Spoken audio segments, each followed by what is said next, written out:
بسم اللہ الرحمن الرحیم۔ مطالعہ اسلام کورس کی یونٹ نمبر 9 کے ساتھ آپ کی خدمت میں ایک مرتبہ پھر ہم حاضر ہیں۔ یونٹ نمبر 9 میں عبادات کے باب میں روزہ کے عنوان پر تفصیلاً گفتگو کی گئی ہے۔ جیسا کہ آپ جانتے ہیں کہ روزہ عبادات میں سے تیسری اہم عبادت ہے، جس کو ہم اسلام کا تیسرا رکن بھی کہتے ہیں۔ سب سے پہلے انشاءاللہ ہم روزے کی لغوی اور اصطلاحی تعریف کو پیش نظر رکھیں گے، اس کے بعد پھر رمضان المبارک کی عظمت اور فضیلت کے حوالے سے گفتگو کریں گے۔ عربی زبان میں روزہ کو صوم کہتے ہیں، صاد واو میم۔ صوم کے لغوی معنی ہیں رکنے، خاموش رہنے، احتراز کرنے، پرہیز کرنے کے، یعنی کہ ان چاروں پر لفظ صوم کا اطلاق ہوتا ہے۔ اپنے آپ کو روک کے رکھنا، یا اپنے آپ کو خاموش رکھنا، یا کسی چیز سے پرہیز کرنا، احتراز کرنا۔ اور اصطلاحی طور پر صوم کا مطلب ہے کہ عبادت کی نیت سے صبح صادق سے لے کر غروب آفتاب تک کھانے، پینے اور دیگر ایسے امور سے اجتناب کرنا کہ جو روزے کو توڑنے کا سبب بنتی ہیں۔ کھانے سے، پینے سے اور ایسے تمام امور سے کہ جن امور سے روزہ ٹوٹ جاتا ہے، ان امور سے اپنے آپ کو روکے رکھنا شریعت کی اصطلاح میں صوم کہلاتا ہے، روزہ کہلاتا ہے۔ اب یہ جو روزہ ہے، اس کا اہتمام چونکہ رمضان المبارک کے اندر ہوا کرتا ہے، تو رمضان المبارک کی عظمت اور فضیلت گویا کہ روزے کی عظمت اور فضیلت ہی ہے۔ قرآن پاک میں رمضان کی عظمت اور فضیلت کے 3 وجوہات بیان کی گئی ہیں۔ ایک تو یہ ہے کہ قرآن شریف اس مہینے میں نازل ہوا۔ نمبر 2، لیلۃ القدر جیسی فضیلت والی رات جو ہے وہ اس مہینے کے اندر آتی ہے۔ اور تیسرا، اس مہینے کے اندر روزہ فرض کیا گیا ہے۔ تو ان 3 وجوہات کی بنا پر رمضان المبارک کی اس مہینے کی بڑی فضیلت ہے۔ اب آگے پھر صاحب کتاب نے مختلف آیات کی صورت میں ان تینوں وجوہات کو بیان کیا ہے کہ قرآن شریف میں کہاں کہاں اللہ تبارک و تعالیٰ نے ان کا ذکر فرمایا ہے۔ حضرت ابو ہریرہ رضی اللہ تعالی عنہ سے روایت ہے کہ آپ صلی اللہ علیہ وسلم نے فرمایا کہ انسان کے ہر نیک عمل کا ثواب کئی گنا بڑھا دیا جاتا ہے، اسی طرح ایک نیکی کا ثواب 10 گنا زیادہ ملا کرتا ہے، حتیٰ کہ ثواب جو ہے وہ 10 گنے سے زیادہ ہو کر 700 گنا تک بھی آگے بڑھ جاتا ہے۔ اللہ تعالیٰ نے فرمایا ہے کہ روزے کا ثواب اس سے بھی زیادہ ہے، اس لیے کہ یہ روزہ میرے لیے ہے اور میں ہی اس کا جزا ہوں، اس کا بدلہ ہوں۔ اب روزے کی تاریخ پر ہم غور کرتے ہیں تو مختلف تاریخی شواہد سے یہ پتہ چلتا ہے کہ روزہ حضور اکرم صلی اللہ علیہ وسلم کی آمد سے پہلے بھی مختلف مذاہب کے اندر مختلف صورتوں میں موجود تھا، لیکن پرانے دور میں جب کہیں پر غم کا اظہار کیا جاتا تھا، غم کو منایا جاتا تھا، تو وہاں پر کھانے پینے سے اپنے آپ کو روک دیا جاتا تھا۔ اسی طریقے سے حضرت موسیٰ علیہ السلام کے بارے میں ہمیں پتہ چلتا ہے کہ آپ علیہ السلام عبادت کے طور پر جب کوہ طور پر گئے تو 40 دن آپ وہاں روزے کی حالت میں رہے۔ تو اس کا مطلب یہ ہوا کہ روزے کا تصور حضرت موسیٰ علیہ السلام کی سنت سے بھی سامنے آتا ہے۔ حضور اکرم صلی اللہ علیہ وسلم جب مدینہ منورہ تشریف لے گئے تو دیکھا عاشور کے موقع پر، یعنی کہ 10 محرم کے موقع پر یہودی روزہ رکھا کرتے تھے، تو آپ صلی اللہ علیہ وسلم نے بھی اس کا اہتمام فرمایا، اور آخر میں آپ صلی اللہ علیہ وسلم نے پھر ایک مرتبہ ارشاد فرمایا کہ چونکہ یہود صرف 10 محرم کو روزہ رکھتے ہیں تو اگر اگلے سال میں زندہ رہا تو میں 9 یا 11 محرم کے روزے کو بھی ساتھ شامل کروں گا۔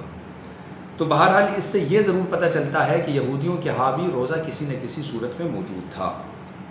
حضرت عیسیٰ علیہ السلام نے بھی اپنی پوری زندگی میں 40 روز لگاتار روزے رکھے، تو دین عیسویت کے اندر بھی ہمیں روزے کا تصور ملتا ہے۔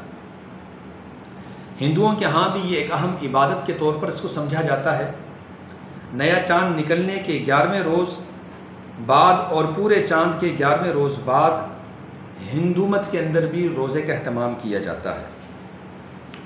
تو اس سے معلوم ہوا کہ آپ صلی اللہ علیہ وسلم کی آمد سے پہلے بھی روزے کا تصور موجود تھا۔ اب روزے کی فرضیت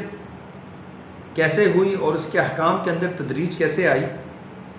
تو صاحب کتاب نے پھر مختلف آیات کو سامنے رکھتے ہوئے اس تدریج کو بیان کیا ہے، یعنی کہ گریجولی کس طور پر اس روزے کو فرض کیا گیا۔ تو اس کی فرضیت تو سن 2 ہجری میں ہو چکی تھی۔ 2 ہجری کا مطلب یہ ہے کہ جب آپ صلی اللہ علیہ وسلم نے مکہ سے مدینہ کی طرف ہجرت فرمائی تو اس ہجرت کے دوسرے سال روزہ جو ہے وہ فرض ہو چکا تھا، لیکن اپنی اصلی شکل میں اور ایسی شکل میں کہ جس شکل میں آج یہ مسلمانوں کے درمیان فرض ہے اس شکل میں نہیں تھا، بلکہ آہستہ آہستہ ذہنی طور پر مسلمانوں کو اسلامی احکامات سے ہم آہنگ کرنے کی کوشش کی جا رہی تھی۔ تو سب سے پہلے نفلی روزوں کا خوگر بنایا گیا اہل اسلام کو، پھر اس کے ساتھ یہ بھی فرمایا گیا کہ تم لوگوں پر یہ روزے فرض کیے گئے ہیں جس طرح کہ تم سے پہلوں پر فرض کیے گئے تھے، یعنی کہ یہ کوئی نئی بات نہیں ہے، لہٰذا اس کو سختی کے طور پر نہ لیا جائے۔ اور پھر یہ بھی فرمایا گیا کہ ایام معدودات، یہ کچھ گنے چنے دن ہیں، یعنی کہ آرام آرام سے آہستہ آہستہ اور بڑی تسلی دے کر، دلاسے دے کر ایک حکم کے ساتھ اپنے بندوں کو ہم آہنگ کیا جا رہا ہے۔ اور پھر یہ بھی فرمایا کہ تم میں سے ہاں اگر کوئی بیمار ہو یا کوئی سفر پر ہو تو وہ دوسرے دنوں کے اندر اس کی قضا کر لے، روزہ رکھ لے، اور جو لوگ مشکل سے اس کی طاقت رکھتے ہوں تو وہ فدیہ دے دیا کریں۔ یہ اس طریقے سے گریجولی آہستہ آہستہ احکامات کے اندر سختی کی گئی، اور پھر وہ وقت آیا کہ اللہ تبارک و تعالی نے فرمایا کہ فمن شہد منکم الشہر فلیصم، کہ جو لوگ اس ماہ مکرم کو پائیں تو ان کو چاہیے کہ لازماً وہ روزہ رکھیں۔ اور پھر روزے کے لیے اوقات کو متعین کر دیا گیا، وَكُلُوا وَاشْرَبُوا حَتَّى يَتَبَيَّنَ لَكُمُ الْخَيْطُ الْأَبْيَضُ مِنَ الْخَيْطِ الْأَسْوَدِ، سورہ بقرہ ہے کہ اس وقت تک تم سحری کا کھانا کھاؤ پیو جب تک رات کا تاریک خط صبح کے سفید خط سے ممتاز ہو جائے۔ اور اس کے انتہا کے بارے میں فرمایا ثُمَّ أَتِمُّوا الصِّيَامَ إِلَى اللَّيْلِ، کہ جب لیل شروع ہوتا ہے تو اس وقت تک آپ اس روزے کو برقرار رکھیں۔ تو لیل جو ہے سورج کے غروب ہو جانے کے بعد شروع ہو جاتا ہے اور اسی وقت افطاری کا اہتمام کیا جاتا ہے۔ اس سے آگے جو بات آ رہی ہے، جو عنوان آ رہا ہے، وہ روزے کی نیت کے حوالے سے ہے۔ نیت جو ہے وہ دل کے ارادے کا نام ہے، الفاظ اس کا کہنا کوئی ضروری نہیں ہوا کرتا،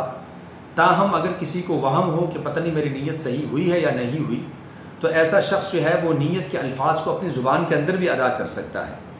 اور اگر وہ اپنی زبان کے اندر نیت کو ادا کرنے کے باوجود بھی اگر وہ وہم میں مبتلا ہوتا ہے تو پھر وہ نویت ان اصوم غدا للہ تعالی من فرض رمضان کہہ کر وہ عربی زبان کے اندر بھی روزے کی نیت کر سکتا ہے۔ اور اس کے علاوہ پھر صاحب کتاب نے آگے اس کے احکامات اور مسائل، چھوٹے چھوٹے مسائل بیان کیے ہیں کہ کن چیزوں سے روزہ ٹوٹ جاتا ہے اور کن چیزوں سے جو ہے روزہ مکروہ ہو جاتا ہے۔ تو یہ کتاب سے دیکھ کر آپ ایک ایک جز کا مطالعہ کریں، اور کسی جز کی سمجھ نہ آئے تو آپ ضرور ہم سے دریافت کیجیے گا۔ اس کے بعد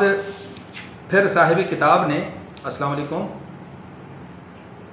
آگے صاحب کتاب نے روزے کی مختلف قسمیں بیان کی ہیں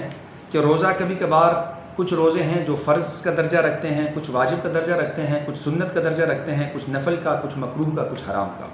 فرض روزے وہ جو رمضان کے روزے ہیں، اسی طریقے سے واجب روزے کوئی شخص نظر مان لیتا ہے کہ اگر میرا فلاں کام ہو جائے تو میں نے اتنے روزے رکھنے ہیں، تو یہ واجب ہوا کرتا ہے۔ اور اسی طریقے سے مسنون روزے جو حضور اکرم صلی اللہ علیہ وسلم جن دنوں میں روزوں کا اہتمام فرمایا کرتے تھے، یعنی کہ عاشورے کا روزہ، یعنی کہ 10ویں محرم کا روزہ، یوم عرفہ ذوالحجہ کی 9ویں تاریخ کا روزہ یعنی کہ بڑی عید سے جو ایک دن پہلے روزے کا اہتمام کیا جاتا ہے۔ ایام بیس ہر قمری مہینے کے 13، 14 اور 15 جو تاریخیں آتی ہیں ان تاریخوں کا روزہ، یہ مسنون روزے ہیں، آپ صلی اللہ علیہ وسلم اس کا اہتمام فرمایا کرتے تھے۔ کچھ نفلی روزے ہوا کرتے تھے، یعنی کہ ماہ شوال کے جو 6 روزے ہیں جن کو شش عید کے روزے کہا جاتا ہے، یہ نفلی روزوں کے اندر شامل ہوتے ہیں۔ پیر اور جمعرات کے دن روزہ رکھنا یہ بھی نفلی روزوں کے اندر شمار ہوتے ہیں۔ اور اسی طریقے سے ذوالحجہ کے ابتدائی عشرے میں ایک تو 9 ذوالحجہ کا ہم نے کہا کہ وہ مسنون ہے، اور اس سے پہلے کے 8 روزے جو ہیں وہ نفل ہیں۔ اور پھر کچھ روزے ایسے ہیں کہ جن روزوں کا اہتمام مکروہ ہوا کرتا ہے، اور وہ یوم عاشور کا اکیلے روزہ یعنی کہ اس سے آگے اس سے پیچھے کسی روزے کو ساتھ متصل نہ کرنا، اسی طریقے سے کسی خاتون کا اپنی شوہر کی اجازت کے بغیر روزہ رکھنا، اسی طریقے سے جو ہے ناغے کیے بغیر مسلسل روزہ رکھنا جس کو صوم وصال کہا جاتا ہے، یہ بھی مکروہ ہے۔ اور کچھ روزے حرام بھی ہیں، یعنی کہ عید کے دن روزہ رکھنا، عید الفطر یا عید الاضحیٰ کے دن روزہ رکھنا یہ حرام ہے۔ آگے پھر روزے کی شرائط بیان کی گئی ہیں کہ کن کن لوگوں پر روزہ رکھنا جو ہے وہ ضروری ہے، اور اس کی پھر آگے 2 قسمیں انہوں نے بیان کی ہیں۔ سر دست مختصراً یہ آپ سن لیجئے گا کہ مسلمان کا ہونا ضروری ہے، اسی طریقے سے بالغ ہونا ضروری ہے، اگر نابالغ ہو تو اس پر جو ہے روزہ فرض نہیں ہے۔ اور اسی طریقے سے آگے جو ہے روزے کے فرائض میں انہوں نے کھانے سے، پینے سے اور جنسی لذات کے حصول سے اپنے آپ کو روکے رکھنا یہ روزے کے فرائض میں سے ہے۔ پھر آگے انہوں نے روزے کے سنن اور مستحبات کو ذکر کیا ہے، تو ان کو ذرا آپ تفصیل سے پڑھ لیجئے گا۔ اور اس کے بعد پھر سحری اور افطاری کے آداب انہوں نے بیان کیے ہیں کہ آپ صلی اللہ علیہ وسلم سحری کا اہتمام فرمایا کرتے تھے، اس کی تلقین کیا کرتے تھے، اسی طریقے سے افطاری کا اہتمام فرمایا کرتے تھے، اس کی بھی تلقین کیا کرتے تھے۔ اور افطاری کے اندر جلدی کرنا یہ اچھی بات ہے، اور اسی طریقے سے کس چیز سے افطار کرنا مستحب ہے، کھجور سے افطار کرنا مستحب ہے، چھواروں سے افطار کرنا مستحب ہے۔ اور اسی طریقے سے پھر افطاری کے وقت کی دعا یہاں پر پڑھائی گئی ہے، تو وہ آپ یاد کیجئے گا۔ تو انہی باتوں کے ساتھ میں اس عنوان کو اختتام پذیر کرنا چاہوں گا۔ تو روزے کے حوالے سے مزید اگر آپ کو کوئی کنفیوژن ہو تو آپ براہ راست ہم سے رابطہ کر کے اس کنفیوژن کو آپ کلیئر کر سکتے ہیں۔ سر دست اس کتاب کو آپ کم از کم 3 دفعہ آپ ضرور مطالعہ کریں، اور اس نیت سے مطالعہ کریں کہ آپ نے اس کتاب کو جو کچھ اس کے اندر بیان کیا گیا ہے آپ نے فردر کسی اور کو بیان کرنا ہے۔ جب اس نیت سے آپ مطالعہ کرنے بیٹھیں گے تو آپ کی توجہ اور زیادہ مبذول رہے گی، اور جب اور زیادہ مبذول رہے گی تو انشاءاللہ العزیز اس کتاب کا جو عنوان ہے اور جو میسج دیا گیا ہے وہ ساری زندگی آپ کے ذہن کے اندر انشاءاللہ وہ ذہن نشین رہے گا۔